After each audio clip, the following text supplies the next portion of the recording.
Welcome back, everyone. Today it is Saturday and we have got a little project going on here at the shop. If you guys watched the last video of the truck build, you'll know we talked about this a little bit. So if you haven't watched that, go check it out. But we have got to finish tearing down the retaining wall here all the way over to there, and then we're taking out 1, 2,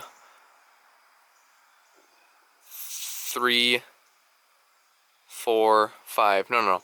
This one's not going. 1, 2, 3, 4 more trees. We took down 3 yesterday, so got 7 in total coming out here. Maybe this one is gone.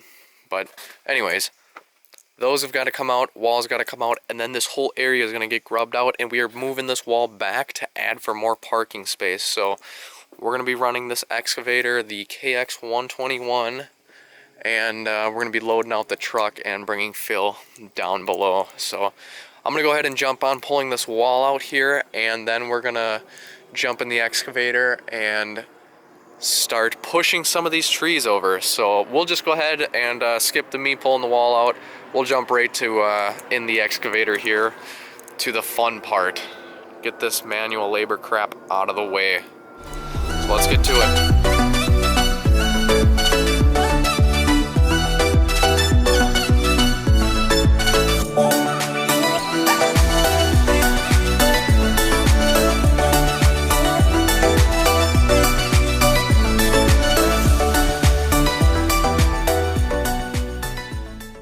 Alright, so got a lot of the wall block out. There's still some buried, and we got some over here.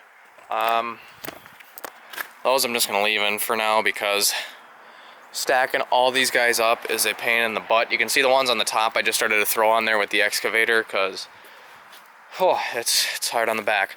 But I wanted to mention here, before we get started on the excavator, pushing trees over, grubbing stuff out, I was putting the grapple on this case here. If anyone is watching this that makes hydraulic attachments, I swear to God, put a freaking relief valve on these. Because if this isn't in the perfectly right position, if the grapples aren't, like the hydraulic pressure is perfectly right between these, they will not push in, and I've got to crack the seal right here to release the pressure and then like push them in. Biggest pain in the butt in the world, absolutely hate it. If somebody has a fix for that, let me know in the comments below, but it's one of the biggest things that aggravates me. You can see here we've had issues in the past with this. Skid steers, attachments, or whatever. We've had to weld a piece on here to kind of guard the hydraulics because brush and stuff has hit it and snapped one of the hydraulic hoses or whatever at the fittings there. So we put that little thing on there so you can step there, because that's naturally right where you want to step when you walk into the machine. And it helps protect a little bit from brush and stuff like that.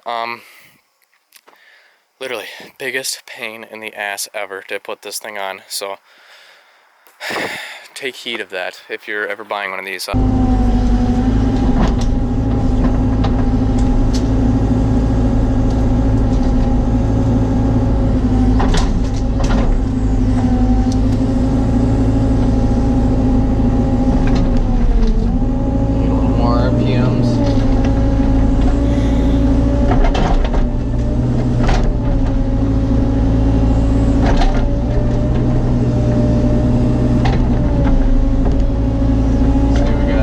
Three laps.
pieces.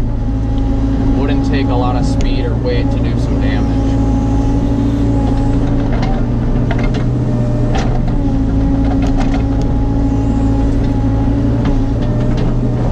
That is just my number one concern.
It doesn't get any less scary or sketchy between each tree. This is just as scary as the last one. This is just as scary as the first one.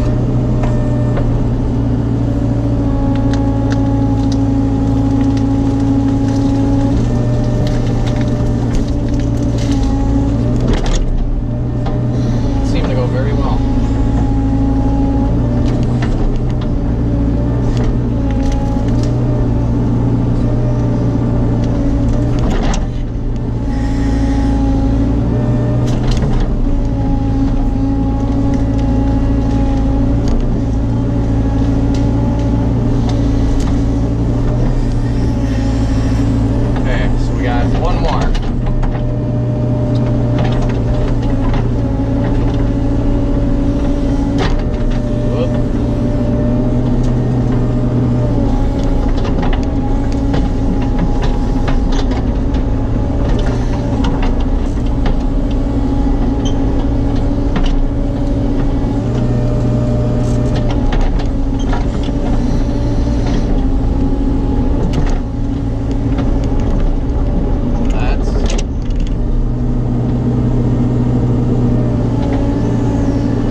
Alright, so we've got everything kind of lined up, all laying out here, and I'm going to get on the old steel wood boss here, just the shorter saw, and we're going to start limbing it up. I cut a few off here, as you saw in the video there, from the drone, but I'm going to try to limb all these off. I don't know if it's better to just freaking try to break these guys off or what, but I want to have all these limbed up, ready to go, kind of cut up like that. So we've just got sections of log 12 feet to 10 feet long, so we can either, you know, make something of them, sell them, do whatever. I mean, it's a good pine.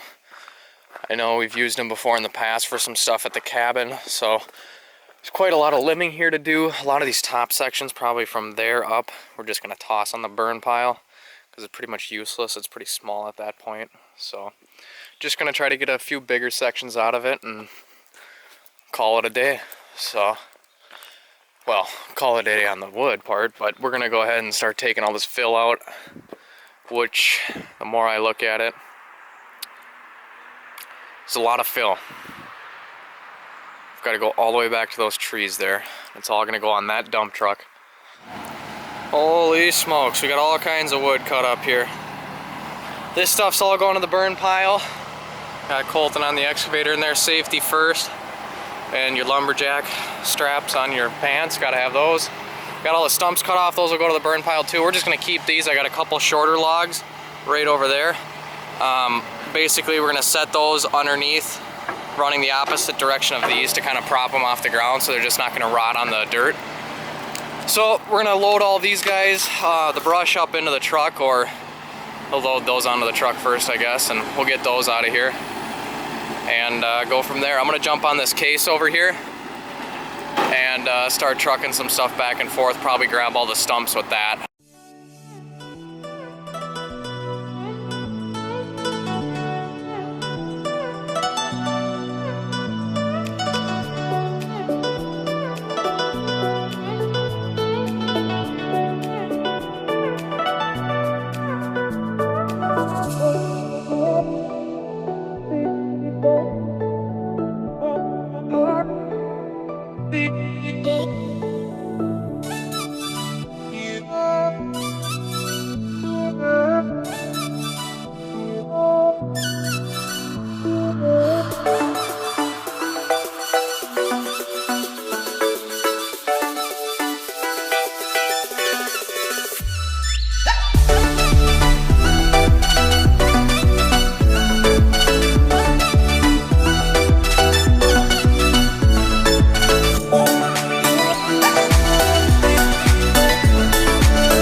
Alright guys, so we have got all the brush cleaned up. The GoPro ran out of space when I was out there recording, so I don't know how much it got when I was stacking the wood out there, but we got that stacked. And we're going to start loading out some dirt here. You can see the machine in the background. I'm going to start loading out a lot of this. Probably going to be doing it all with this. We're just going to back the truck up right here. There is an edge of the blacktop here, so we don't want to like ruin that. So I don't want to drive in and out 1,000 times with the skid loader bucketing stuff out, so we're going to use the excavator.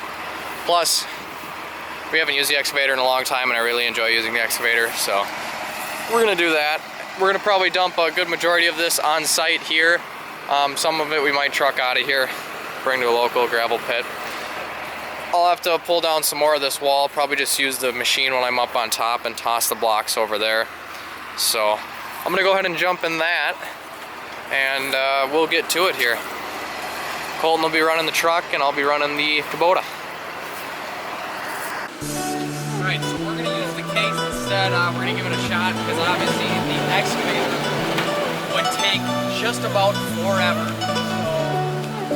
We're gonna give it a shot with the case, kind of inspect the blacktop edge, see what happens. Try to leave a hefty amount of soil right in front of the blacktop edge.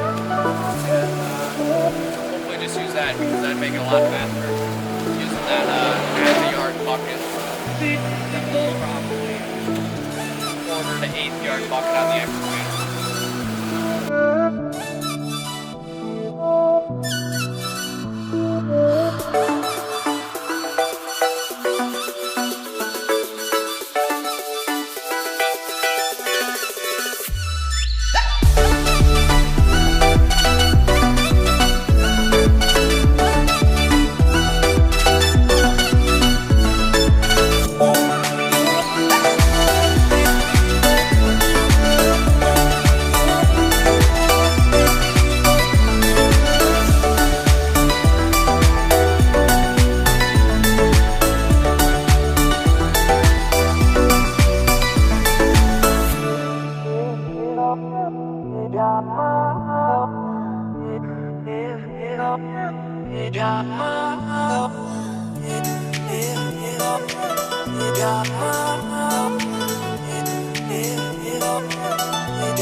We grubbed out behind the wall a little bit. I just did on the excavator because I'm gonna start pulling this wall down by hand. It's gonna make it a little easier now that I took some material behind it and I guess kind of loosened it a bit. I guess really it was kind of pointless to dig that far back, but I just love running the excavator, so why not? It's just hogging material over to here. So I'm gonna start taking this wall down. Colton's got the second truckload out. He's gonna come back and start loading out another one. So that's 2 so far, and then he's took a few bucketfuls back over the way over there into the yard and dumped them. So we'll see how many it takes, how many truckloads. I'm guessing probably 3 more truckloads, 4 more, probably 4 more truckloads of fill.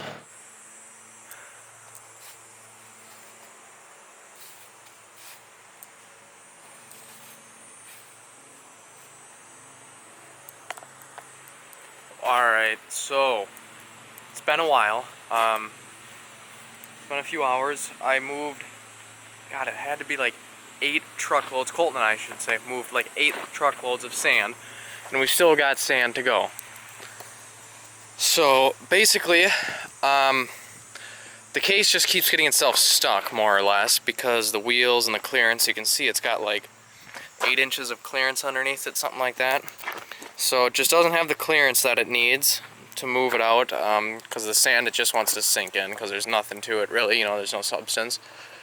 So I chewed away at the back wall here with the excavator a bit. Got a few more block that have to come out.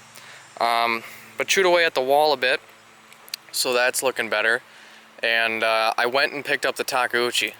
So the Takeuchi was on a job site. We needed to bring it back anyways. So I figured I would just take a little break from doing this. You know, since it's Saturday, it's probably like, what, 4 or 5 o'clock now? I'll let the neighbors, you know, rest a bit. But the Takeuchi's down there. I don't know if you can see it. But probably tomorrow, I'm going to pick back up at it around 10 or whatever in the morning on Sunday. You know, let everyone wake up in the neighborhood before we fire up the truck, which update on the truck, it's got a new exhaust. Colton straight piped it, so thing sounds bad to the bone. So it's sounding really good. I'm actually really impressed with it. Sounds good, smokes good, you know, the whole 9 yards. Anyways, Takeuchi's gonna come up here. It's gonna start loading out the truck tomorrow, because the tracks will obviously be way better in here. And we are, let's see, so here is our curb here. So our wall's gonna be like probably right in here somewhere. So we got a little bit more we gotta go. But once we get the Takuchi going on that, it'll be a lot easier. So, for now, we are gonna call it a day. That is going to be the end of this video. If you guys wanna see the rest of this video, make sure you hit the subscribe button. It will be on the channel later. We're just going to break it into a two-part series because I'm sure by now this video is getting plenty long. So that's why I didn't film to go pick up the truck, or the Takuchi. So we're going to call it wraps for this video. If you liked the video, if you want to see more videos like this, make sure to hit that subscribe button, hit the like button, and we will see you in a little bit in the next video of completing this project and what it looks like. So make sure to subscribe to see the rest of it.